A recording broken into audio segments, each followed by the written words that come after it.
Here we have one of the most interesting games that we've ever restored at the Games Room Company. It's a late 1920s roulette table that we estimate was probably manufactured around 1927-1928. We've given it a sympathetic restoration. It's made from American walnut. We've got a new cloth on it at the moment. We have indeed kept the original cloth as well, so that could be refitted. We have gone right through the whole table, rebuilt the chip drawer. We're resupplying it with 11 gram clay chips, which is what they would have used back in the day. And we know that this table was used in the Chicago area certainly between 1929 and 1931, which puts it right at the height of the Chicago Mafia days, when gangsters such as Al Capone and various other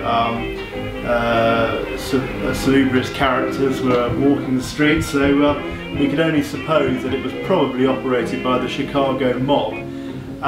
And most interestingly, we feel that that is the case because we've actually found and identified a cheat feature on this table, which is extremely rare.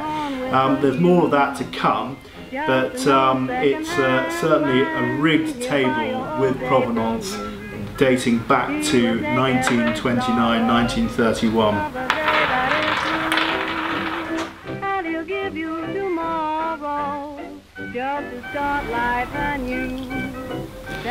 So as part of the restoration, we identified that the wood is American walnut, and this is its original trim here. And so we found channels underneath for the chip drawer, and we wanted to remake that. So as you can see, it's a near perfect match.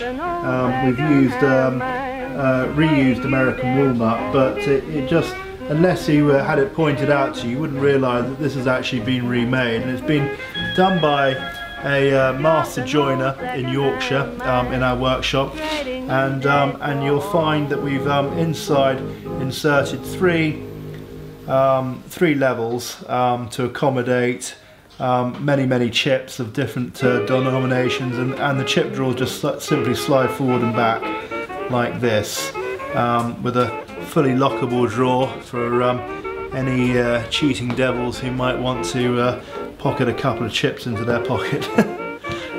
So what we found when we were restoring the table was that the table had been completely rigged, to defraud people and increase the odds of the house during play. And we found that the leg, which is directly underneath the roulette wheel, was hollow. And inside the leg, we found these two battery packs, one on top of the other, placed like this. And these were dated 1929. These battery packs were sealed into the leg, packed in there tightly. So anybody who was rocking the table and was unhappy with their hand wouldn't hear these rattling around inside. And the way they had done this was with newspaper, and this gives us this enables us to directly date the table, the time the table was used, between 1929, and this piece of paper here had all been screwed up as in the bottom of the leg, and the papers date from 1929 through to 1931.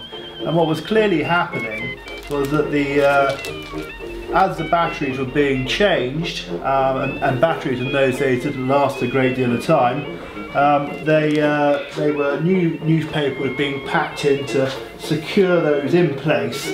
So if any disgruntled gambler came along and gave the table a shake, these wouldn't move around inside the table. Now these batteries created part of an electrical circuit, and the croupier would stand over here, and indeed we had a dummy switch here. It was a dummy screw actually, and you've got these screw heads that run all the way along the table. This one here is actually a button, disguised to look like a screw. And when you pushed that button, it opened the circuit, driven by these two batteries, running up to the wheel. And what happened was, here and here, two tiny little holes, a little pin pops out, and it only happened when the croupier had his finger on the button.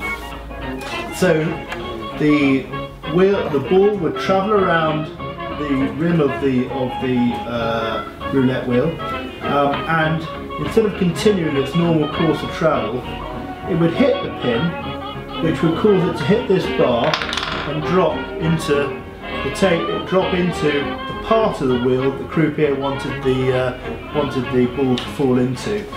That way, they were able to increase the odds for the house. The croupier could look at the table where the bets were laid and think to himself, well, I'd rather get it in this sort of area because the house won't have to pay out so much. And that is how the mob did it.